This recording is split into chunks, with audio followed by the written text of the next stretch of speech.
Good morning, everyone. We are going through the program of today, Monday, 27 September, and we are lucky to have all the team around us talking about the program. I will first ask Eric about ideas. What are you looking forward for today? Well, thank you very much. And first of all, I see it as a big privilege to be here, but also that you start with ideas, because it says something.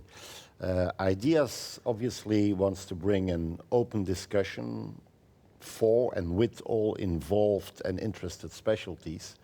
And today we are going to see different topics. Some of them will be specific technical topics, like, for example, stroke in TIVA, which is a very important topic that we have to address.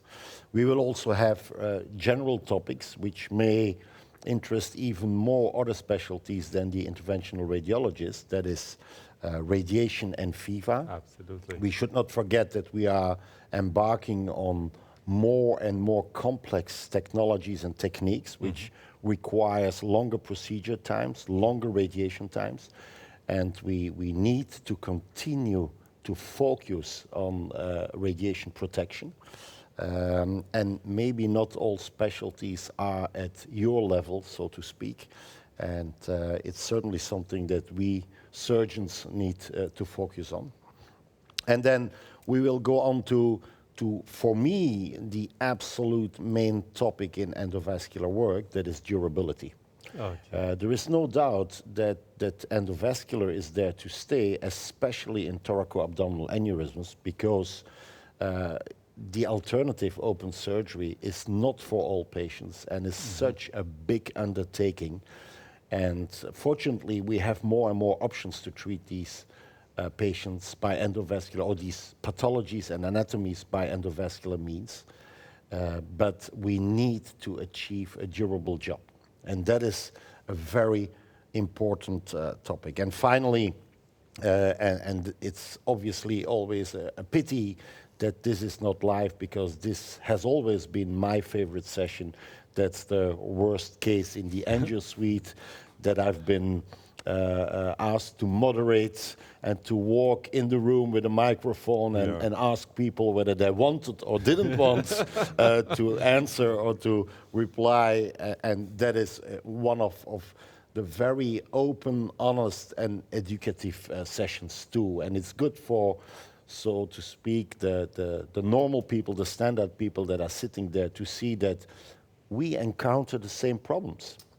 And maybe the advantage is, if you have a larger volume center, if you work in a team, that your ability to react to those problems is better. And that is why we need to mention that, to explain that, and to discuss that. And to be quite honest, my personal talk in the focus session is really about that. It's about how to avoid problems, and when you get unexpectedly in problems, how to get out of it. Thinking out of the box, bail out.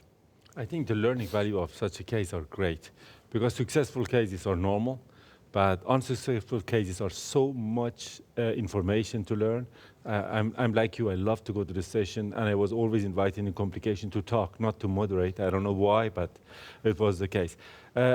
As you are in the scientific committee, I'm asking you, what are you planning in your head already for next year? Well, it is hopefully back to life. That's something that I say from the bottom of my heart, so to speak. And then we need to focus on bringing people together and inform them about what has happened in those 2 years that we were not able to discuss and to see each other. So I don't think there will be that much change, but the focus may be slightly different on helping the people back in the saddle. And because I think personally that some people will need that or may need it. Yeah, the stimulation to come back to normal life.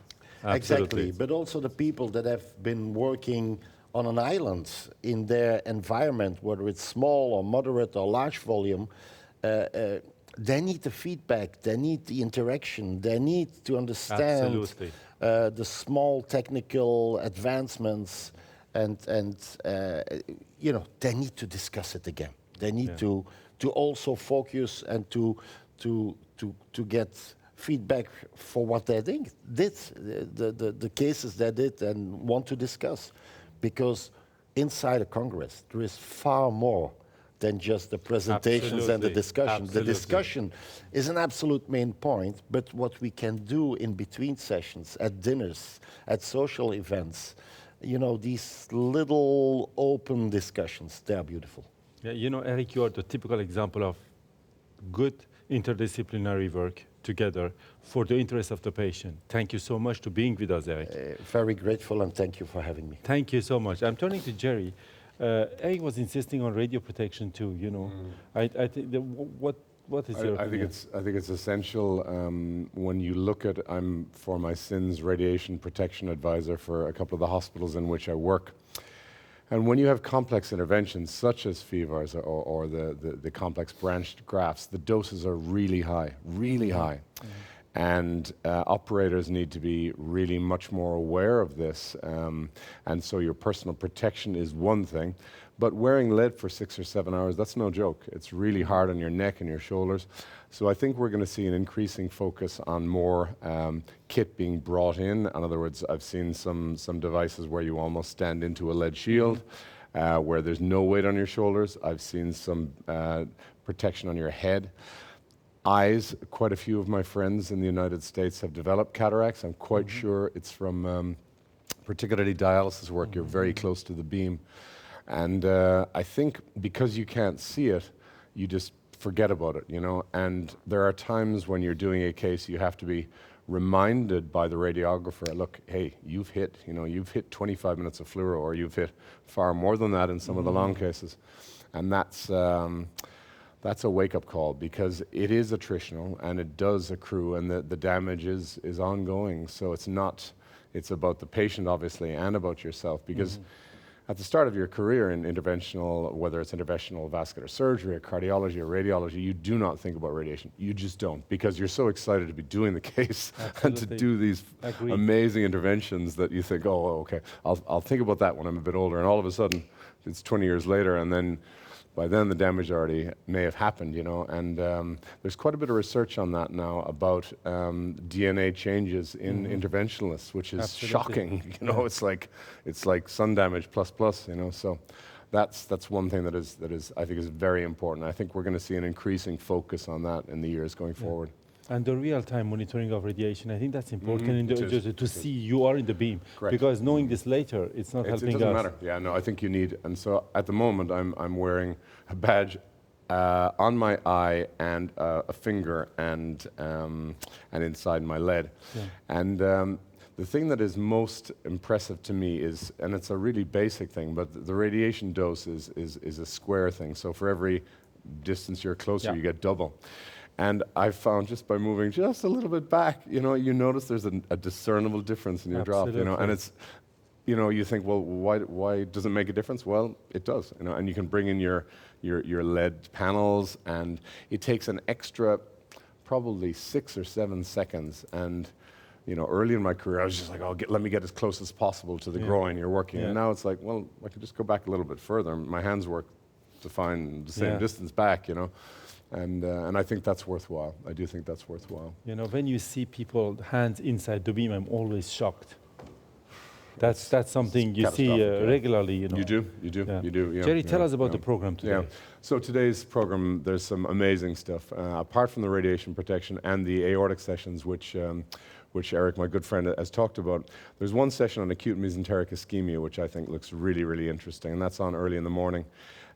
It's something that every vascular team is going to face, and how to deal with it, whether it's endovascular, open, surgical, the medical aspects, and dealing with the complications which undoubtedly ensue in a certain proportion of patients, you know, so the dead guts and what do you do then. So that has really caught my eye. That looks very interesting. And there's a lot of venous on today. So there's a deep venous recanalization session this afternoon, and then there's also quite a few satellite symposiums during the day, which will be interesting as well. The deep venous recanalization one has got 4 absolute experts talking about hopefully every aspect of it.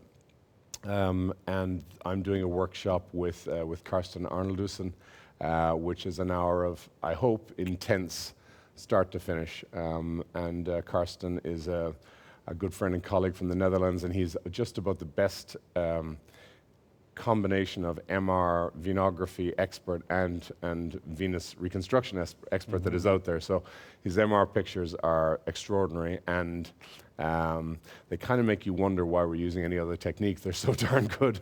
But my experience is that not many places can do what he does. So I'd like others to learn specifically, and I've asked him to give us a cookbook of the different, on Philips, on GE, on Siemens, Toshiba, what are the sequences that get you his images? Because try as I might, and I have had Philips and Siemens engineers into my hospitals, I cannot get them as good as him, and I don't know what he does. But we might learn later on today. I think, being able to reproduce things like this is essential. Yeah, it is, because otherwise it just becomes kind of, oh, it's pretty pictures, and you look at the things and you think, I can never do that. And what I've actually tasked him with, and he is very responsible, is okay, I want to know how you do it. Don't show me, show me how, Exactly. And that's kind of what CIRSE is about, actually. Absolutely. It's like, show me how do people get those results? Like, because when you came along, or when I started coming to the CIRSE over 25 years ago, I look at the numbers and I think, I can't do that. That how do they get patencies of the, like what?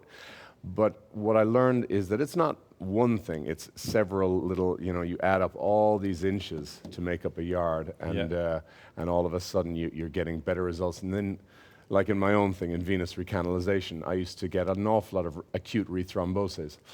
Then I talked to the experts, many of them at this meeting, and I realized just 2 or 3 little things, and all of a sudden now my rethrombosis rate has dropped dramatically, And it's those kind of things you pick up at CIRSE. And as Eric has said, a lot of the information you get is after the talk is over, somebody comes up and asks you, but how did you do that? And you go off and have a cup of coffee outside. And even this week, the group of us that are gathered here, we've had that opportunity, and it has been fantastic to see people, to see my friends again, and to talk about cases, ask them how they do things. It's an experience that we will have next year.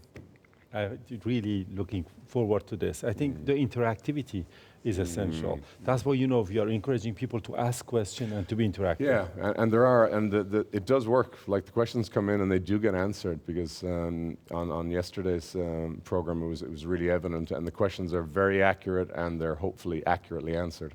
Thank you so much, Jerry. Now, I'm asking Alex, what you're looking forward for today.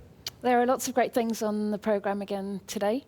There's a good session later in the afternoon on AVMs, and I always love the vascular malformation sessions. You can never see enough of these cases. A bit like Jerry was saying, they're very case-based, because every patient with a vascular malformation is different. And you can't really learn just from a set of instructions of this is how you should approach it. That's helpful when you're starting out to give you the basics, but I think it's really helpful to see the individual cases. So a workshop format like today's AVM session is perfect. A step-by-step how I took on these cases, this is how I thought them through, and this is what we did, these were the outcomes. They're incredibly valuable sessions, and I think they're always very popular. Most IRs still have a bit of trepidation about vascular malformations, and always enjoy hearing from people as to how things have worked and how things didn't work quite so well. So that's going to be great. We've also got today a couple of sessions later in the afternoon on nephrourology. So there's a great hot topic session on percutaneous AV fistulas, which I'm really interested to look at. Again, 4 sessions really talking us through that, and how we could try and build that into our practice if we're not. And there's also a session, a video learning session from a nephrology aspect. And the video sessions are fantastic. They're a really great newer part of the program that the Scientific Program Committee have been working on. A great opportunity to see how to do cases in a slightly different way and be talked through how to approach things. So those sessions should be great. That's look awesome. Let's try Finally, that one. we've got a great trainee session today, and yet again this year, the IR trainee program is superb, really professional, Yeah. really comprehensive. Yeah. The team have just really pulled it together again this year. So I'm excited to see today's session, which is on a slightly unusual topic, I think. They're talking about how we can partner with industry. So the subject of business angels, that's Yes. going to be interesting to me, how we can approach proctoring and looking at new devices. So I'm very excited about the trainee program today as well. I think, one of the good news of CIRSE is we are beginning again to give the grants to young people to Yeah. visit the other centers. Huge. Yeah, Huge. yeah. That's very important because I think that's again the opening of traveling and people who come and visit the different centers for the young resident and young interventional radiologists. Absolutely. And CIRSE is second to none, I think, in really shepherding these junior IRs through and encouraging them to see their future within IR. And we've seen that from the strength of the program and the participation in the last couple of years. So this all builds on that. That's good. Everybody was insisting on radio protection and radiation. I think you are doing a lot of PETs. Yeah. That's essential, I think, in this field too. Yeah, absolutely. And in one of our on-demand sessions this year, one of the pediatric sessions, we have a radiographer speaking about how to reduce dose. So I was really proud to see a radiographer on the program, Yeah. but it was also great to hear what she's talked not just about reducing the dose. I think sometimes people think, oh, we've heard all of that before. But she's talking about how to get really superb images. I would really recommend watching her session, showing two pictures that essentially look the same, but one is half the dose of the other. And you need some very clever radiographers and techs and industry behind you. But it is achievable. And as Jerry said, we don't necessarily think about it. But we need to collaborate with the rest of our team. They can contribute massively to a case and to the health of our patients in that way. Absolutely. You underline the industry because that's something, they are working hard on it and we have to push them to do better. Yeah, for sure. Technically to do better. Anything else to mention today? I think that's about it from me. Yeah, That's great great. looking program. I'm looking forward to it. Just one question. You are the principal in the program for women in IR. I think radiation is an issue more for women or not for you? Yeah, interesting. I don't think that it is. I think radiation protection is the same for all of us, and we should all show the same level of responsibility. There are a lot of, dare I say, slightly old-fashioned ideas out there about women who are expecting to have a baby or maybe pregnant and doing fluoroscopy. And there are a lot of differences across Europe, actually, in terms of the legislation and the rules for trainees and also for consultant IRs. We're trying to break some of those barriers down because there isn't good evidence for that. And it becomes an unnecessary and unhelpful barrier to women moving forward in this specialty. Certainly in the UK, we would operate and screen all the way through our pregnancy if it was healthy for us to do so, wearing lead. And I can see Laura nodding in the background there. So yeah, absolutely. It's as important for everybody, and women shouldn't be disadvantaged by those rules. It's an essential message. I think that's very important. Thank you so much, Alex. No problem. Thank you. Laura, now tell us about today. Yeah, Jan. Today the oncology menu is really, really rich. And we will start with the case-based discussion session. And I think it will be really interesting because it will be live, completely live. We will have some some questions to ask to the audience. So I really invite you to participate and to answer to the polls. And we will deal about challenging oncological cases. That is an interesting concept, starting from the early stages where probably it is more the tumor location and the size that is interesting and meaningful. But going on with the complex cases, really guidelines, they are not useful in many cases in clinical life, real life. So we will understand from the experts how to deal with such complex cases probably from a clinical point of view, because each patient is different from another, from his clinical background, comorbidities, or maybe a very long history of an indolent cancer, or from a technical point of view, because sometimes you have to combine to go for the surgeon, with the surgeon in the operating room. It is sometimes needed for the good results for the patient. So I'm really willing to see how this live session will go. And then we will have a session regarding intraarterial treatment for colorectal mets. That is a topic I really think we have to continue to speak about, not only for radioembolization, but also for TACE. New platform, new things are going on, and therefore I think there is still room for improving the results of the interventional oncologists with colorectal mets, besides oncology and systemic drugs, of course. And again, together with and in combination with immunotherapy, of course, in the near future.